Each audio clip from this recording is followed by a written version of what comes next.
Hello, and thank you for joining us today on the Happiness Quest. My name is Jess Dutel from the Center for Transformation at Plymouth State University. And I'm Dr. Maria Sanders, a philosophy professor at Plymouth State University and CEO on Philosophy for Life. And today we have a special guest, Charles Dona.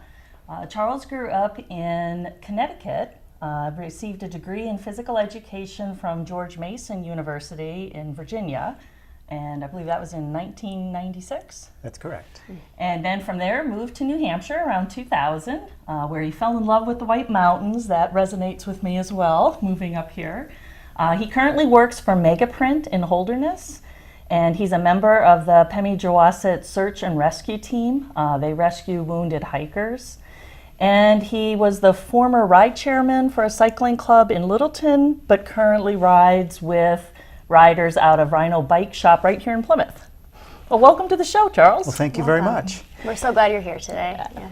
Well, I recently attended a talk that Charles was giving at the Campton Historical Society, and he was sharing his experiences with a cycling trip across America, which I believe was last summer. Yep. That you undertook that. And I was struck immediately by how many different ways the experiences that he was sharing overlapped with the research on happiness that we've been sharing on this show. And that's why I invited Charles to come on the show, and we're really pleased that you agreed to do so. And I was wondering if you would share with us a little bit about this trip, maybe starting with, how did you even get into cycling? I actually got into cycling at a very young age. Ever since I can remember, I was infatuated with bicycles. Training wheels back in the day, right onto a regular bicycle, BMX bikes, and then sometime in high school, maybe even middle school, I got into mountain biking. There's a handful of friends of ours that would ride local trails in Connecticut. And then that sort of went right into college, developed friendship with a lot of mountain bikers there, various clubs, did some mountain bike racing, and that continued right through college into my early 20s when I moved up here. And then I really got heavily involved in road riding.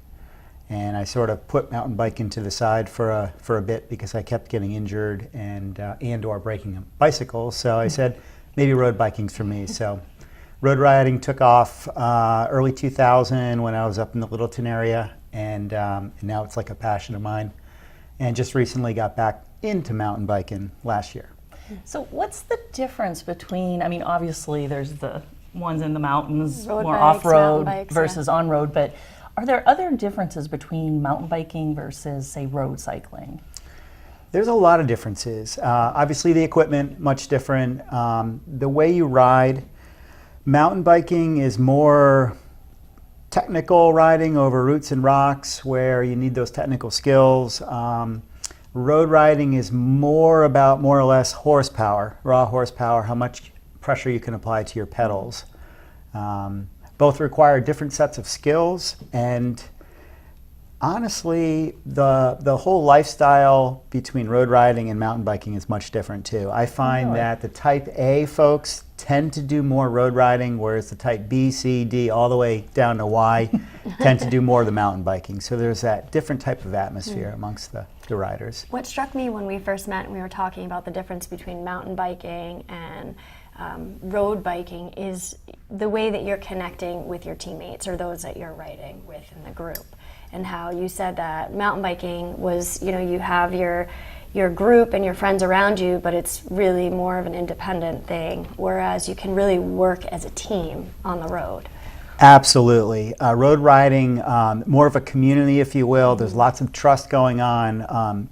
Sometimes you're riding a few inches off someone's wheel in front of you and you're relying on them to communicate different obstacles that are coming up, whether it be potholes, sand, and they're giving cues and signals, and you need to really kind of present that in such a way where the entire pack picks up on that message. We'll holler out, you know, car back or car up. We all get that. We're all working together. And another nice thing about riding in a pack with road riding is you split up the true work. So you have someone up in front breaking that wind, everyone else is behind, and they're working, but they're not working nearly as hard as that first person, and then you just keep switching off that role. So they take turns being in the front. Yeah. You know, it makes me think about all of the research around connections and feeling Yes. connected both in our communities as well as they've done a lot of research looking at friendships and different types of friendships. So those various kinds of connections and how they impact people's self-reported levels of happiness. And I find that these different types of cycling, whether it's the mountain biking or road cycling, fascinating when thinking about the happiness research. And there may be a study out there, I haven't found it yet, that looks at it directly in this context of cycling. But it's fascinating when you talk about how the road cyclers are moving as a group. It's kind of that team effort again. But when I think about the mountain biking, there's also connections there as well, even though it may on the surface view like it's more of a solo sport. There does seem to be, as you were identifying the type A's versus type B's versus different personalities that are attracted to it, that a community, I would imagine, naturally starts to emerge just by those personality traits that are attracted to that type of a sport. Think about like the skateboarding on campus and sure. the skateboarders. There's a certain personality that seems to be attracted to that. Do you find that in practice when you're mountain biking, that when you think of the people involved, that there's a particular type of connection, almost an expected connection that can occur just because they're attracted to that kind of a sport? Absolutely. And another nice thing about, this community and riding together is you see all types of abilities, you see all types of ages. We may have people in their mid to late teens all the way up into their early 70s, mid 70s. Up north, I used to ride with some people that were even in their early 80s. So there's that whole thing of different ages, Yeah, men and intergenerational. women, and different skill sets and different backgrounds, and it kind of brings everyone together. And that brings an interesting dynamic to the community sure. that's built as well. And you have to rely on trust, right, when you're riding absolutely. together. Oh, 100%. Yeah. People say the expression, I got your wheel, or I'm on your wheel. You're literally on their wheel. So if something does happen, it can be a little scary sometimes, but we try our best to communicate that well. Have you in ever advance. been involved in a road riding situation where there was a crash? I've only, knock on wood, crashed twice. Once was by myself, and it was really scary because I had no one around to get help. And I also crashed in a group setting. No one's fault. A dog came out, rider went down. I rode the rider over. But I felt a lot better because I had that community, I had that team there. Where the support was right there. Absolutely. Yeah. The last couple shows we've been talking about decisions that we make to commit to in our lives. And you made quite a huge commitment in your last adventure. Could you tell us more about that? Sure. I cycled across United States, and I did it with a friend of mine, Andy Havey. And it's been a goal of mine for approximately 15, 16 years. I met some riders when I was on the Blue Ridge Parkway a number of years ago, and I was having a great time riding the spine of the Blue Ridge, which was about 500 miles, and it was an awesome trip.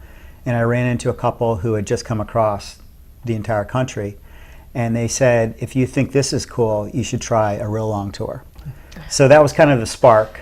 And then 3 years ago, a college friend of mine called me up and said, hey, I want to ride across the country, you want to join me? And that was the spark into the flame. So took that idea, gave work, plenty of notice, and began training. And last summer, Andy and I, we started out here in Astoria, Oregon, and traversed 12 states, We're back. a little bit of Ontario, and we finished over at Rye Beach in New Hampshire. It's about 3,600 miles, and we had a pretty stout schedule of just over 100 miles a day. And it was an awesome experience. So how many days total did it take It you? was 35 riding days. 35 days. Yeah, Quite the trip. yeah, it was Yeah, great. that's pretty intensive riding, actually. It was. Now, as you made your way across from Oregon to New Hampshire, where did you stay? Did you stay in hotels along the way, or what did nights look like, or when your downtime? This is another area where we can bring community in. We talked a lot about local community. Here we hit national community and per se international with the fact that we stayed in strangers' homes. It's a community of cyclists all over the world called Warm Showers. Basically, families would take us in, put us up, and we met some wonderful people. And that was the highlight of this entire trip, was the people that we met along the way. Incredible. Nightlife was, we came in, got food ASAP. Actually, we got out of our cycling clothes, a shower, and then massive amounts of food to take on all the calories that we burnt. So we consumed lots of calories. We would mingle and socialize with the Warm Shower hosts as long as we could stay up, which was tough. Go to bed at a reasonable hour, get up, and sort of repeat the process over and over. And what was that like, living in other people's homes for an evening? It was awesome. Yeah. Yeah, it was really cool. Everyone was so welcoming. We stayed with some folks who were in a really small apartment with 3 children, and they took us in like we were part of their family. We stayed in huge, giant, beautiful homes. We stayed at farms. In Ontario, we stayed with a goat herding farm where they had 200 milk goats. Wow. And we helped actually with the chores the next morning. So learning the culture of different towns, meeting the people, it's really what made the trip wonderful. You really immersed yourself in, those different cultures as you rode across the states. Well, and as I'm looking at all Yeah. these states, what was the toughest state, the most challenging along this ride? I get that question a lot, and most people might think, oh, it must have been the mountains. It That's must where my head Yeah. went first. Right, either the Cascades way out west or the Rockies. For myself, and I'd have to say for Andy, our toughest state was probably South Dakota. Very flat, and flats, believe it or not, are kind of hard to ride. I was going to say, flats sound great to me in terms of bike riding. It's the hills that I worry about. Was it just but- getting boring because it was so flat? There or- was some boredom. Flats are really hard because it's the same cadence. You're riding a big gear, same Okay. cadence. You're not up and down off the seat. You're not switching gears. But what really, really cooked us was the intense heat and a little bit of lack of shade. We just could not get out of the heat. I do recall one day standing in the shadow of a stop sign because that was the only bit of shade I could find. So the weather conditions played a significant part in that. They did in that Yeah. state, and, Yeah. and my worry was rain. As a lot of local cyclists around here know, I despise riding in rain. I find it uncomfortable, dangerous, and just not a lot of fun to be in.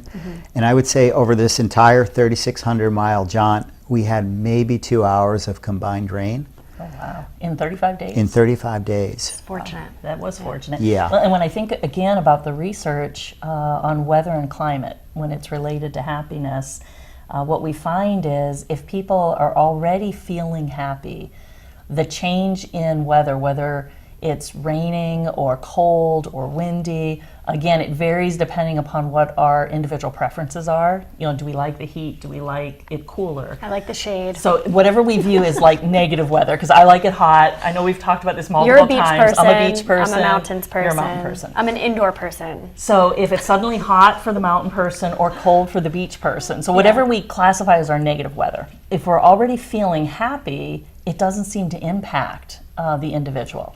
But if someone's feeling either a little less happy or depressed or down, it does seem to have more of a direct impact. And so I'm wondering, as you're biking across, and I mean, South Dakota, just as a snapshot here, looks like you're almost hitting, by the time you get through South Dakota, halfway. Is that fair? Yep. So you're going through South Dakota, and suddenly it's really hot. You're obviously aware of it, that you're feeling it. Were you already in a happy state going into South Dakota, or was it already a little bit, oh, we're getting tired, we're the novelty, maybe as we kick off from the Pacific, Excitement, it's yeah. like, okay, now we're in it, and we're halfway across, This is and real. we've committed, We're we have to halfway. make the rest of the Yeah. way. Do you think that had any impact on the heat, or like in how you were perceiving the heat? Or was that just a separate variable? I'm always interested in whether what the researchers say really plays out in real people's experiences. So as you think back to going through South Dakota, what level of happy state were you in, your mood, like as you're going through those warmer days? In general, Andy and I were happy. I would say probably a good 95% of the duration of this trip. We were certainly very, very happy up until we hit those couple hot days. And when I say a couple, I actually mean like maybe 4 or 5 days where it was over 110 degrees and you just couldn't get out of it. And there was some stretches where there was, I believe, about 35 miles with no water sources either. So we were running low on water. So there's a very real physical impact. Yeah, to I that. mean, we took a break behind a church, and at first I was thinking, I don't know if I'm going to make this. I mean, it was that uncomfortable.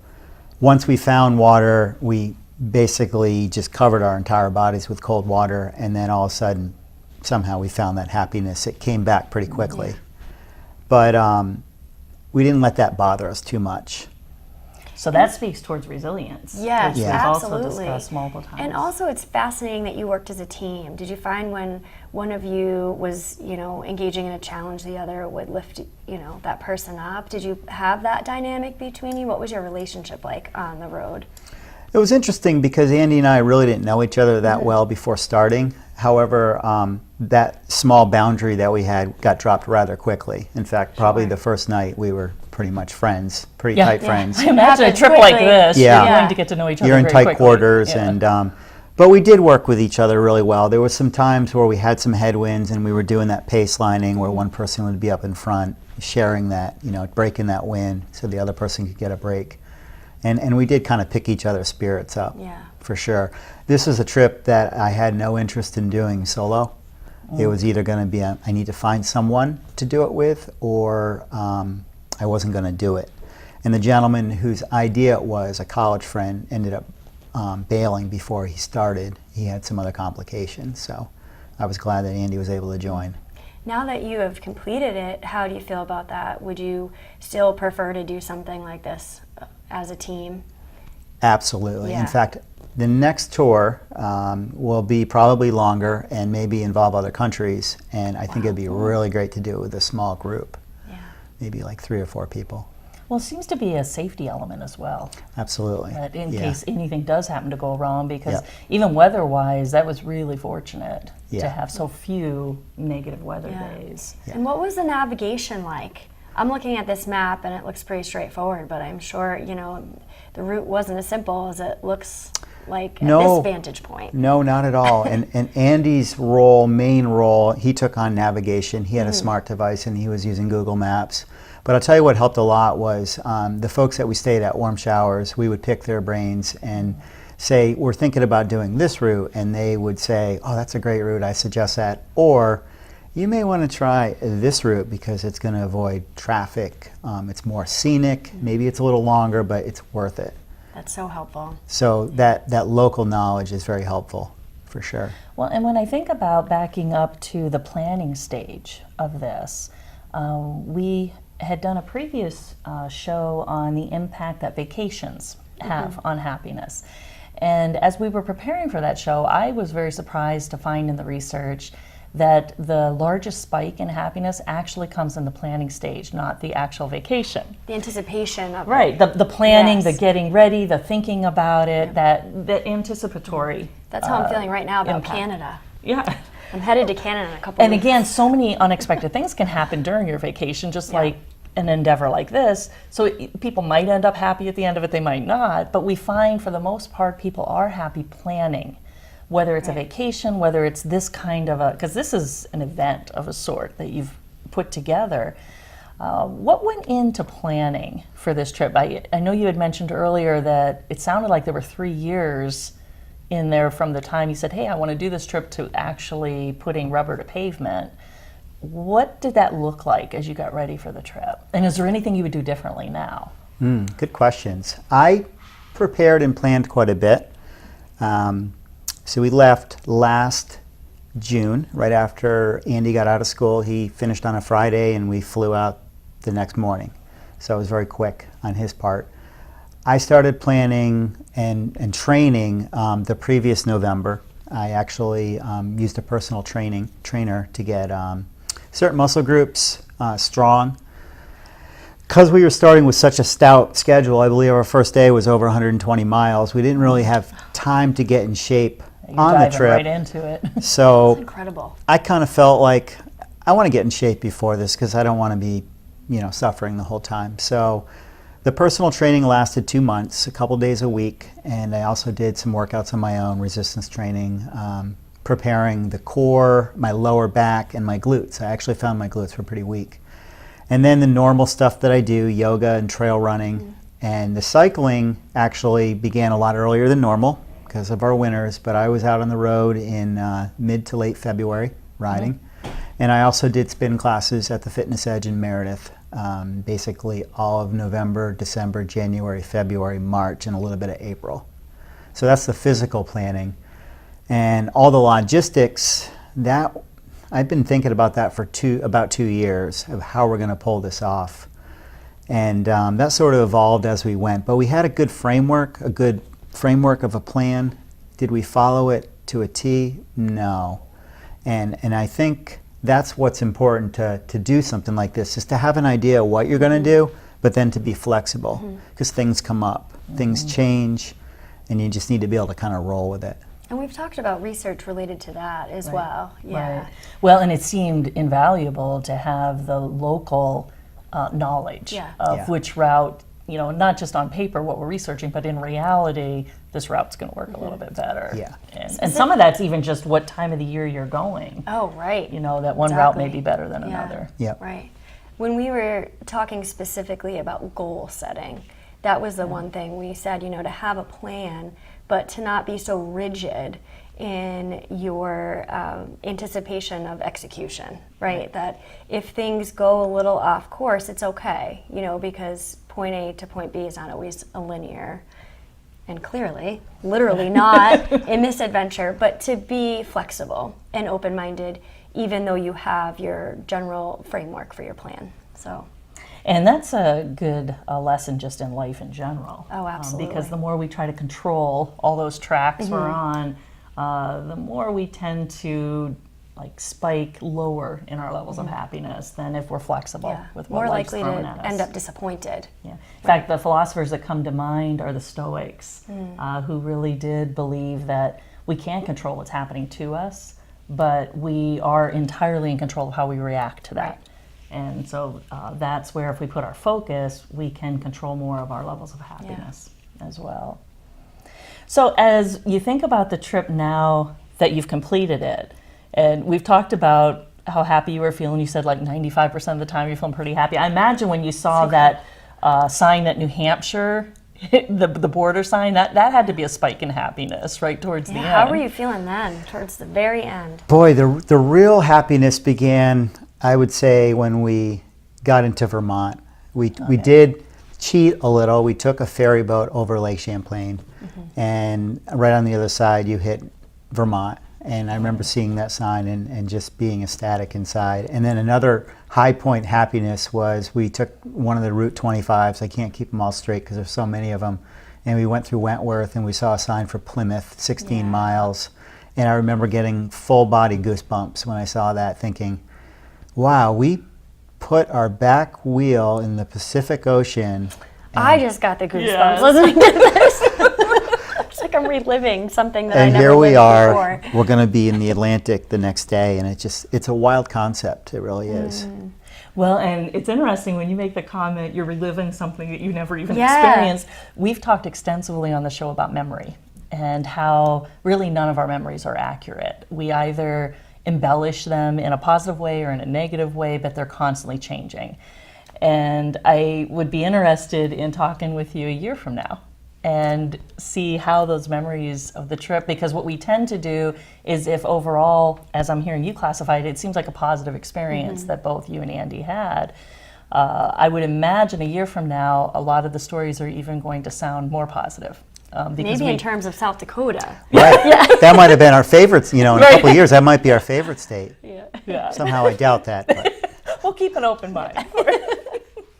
All right, when you think about planning an event like this, and I remember when we were initially talking, and I believe it was after your talk at Campton Historical Society, you had mentioned that prior to doing the biking, you had taken some long hikes And we talk a little bit about like what kinds of long hikes you did that seem to, at least mentally, work into preparing for something of this magnitude in the cycling across America. Yeah, my first real adventure was a long adventure, that is, was back in 1995. It was between my junior and senior year at college. I actually thru-hiked the Appalachian Trail. That was my first biggie. And that's from Georgia to Maine, and that's about 2,000 miles. And I did that. And when I finished on Katahdin in Maine, I never thought I would want to hike again. It was the type of experience where it was cool to do, but I'm glad it's over. Kind of like a bucket Yeah, list, check check it it off the off. list. Yeah, Right. it was pretty mundane in different places, particularly across the sort of the mid-East Coast, where you're in the Long Green Tunnel for mile upon mile upon mile, and there was no real views, and it was very hot. So when I finished that adventure, I think I was done hiking. And I gave it a couple years, and then the memories wore off, like you had just mentioned, and I was thinking, wow, that was a pretty good experience. So I took on smaller adventures after that. I did the Colorado Trail, which is across the length of, or across the width of Colorado, and then the John Muir Trail out in California, and I also did the Long Trail in Vermont, length of Vermont. So smaller ones. I Wow. started really big, and then I kind of went backwards a little bit. And with each of those, I imagine, though, there was a planning stage. Absolutely. Because this is beyond going out for a couple hours. Yeah, yeah. Which, Yeah. even in those day hikes, I always recommend to my friends, there should be some planning that goes into that as well, because as we were mentioning, being flexible, nature isn't always all that forgiving. Right. And Right. how we start the day, it can turn negative pretty quickly if we're not prepared Yeah. for it. It sounds like you really built up to this adventure. Yeah, What yeah. I'm really interested about is learning your greatest lesson from this journey. What was your biggest takeaway from this? Hands down, what I took from this adventure was I consider myself a pretty giving person and a pretty trusting person. But then you listen to the media and you listen to the news and you hear about some of the negative things that are happening in our world. After this, from the people that we met, the amount of trust people have and the amount of their time, their energy, how much they gave, what I took away from this is I can become a more giving person and share more and do more for other people. Is kind of a lesson that I try to take, I try to do it every single day. I can't wait for the opportunity to be able to host families or host people that are doing adventures like this in my own home. That's great. Yeah, that's that's- beautiful. yeah, So that's what I beautiful took from it. Yeah. So if you could do this all over again, would you still do it in the 35 days? No, no. This, it was trying at times. It's a lot of miles to cover. You're pretty tired at the end of the day. You just want to get rest. You just want to refuel and get ready for the next day. I think if I were to do this again, the same kind of length, probably average more like 80 to maybe 90 miles a day instead of over 100. I think Which seems like it would free up more time to visit It with would. the people that are hosting Yeah, as well. absolutely. Yeah.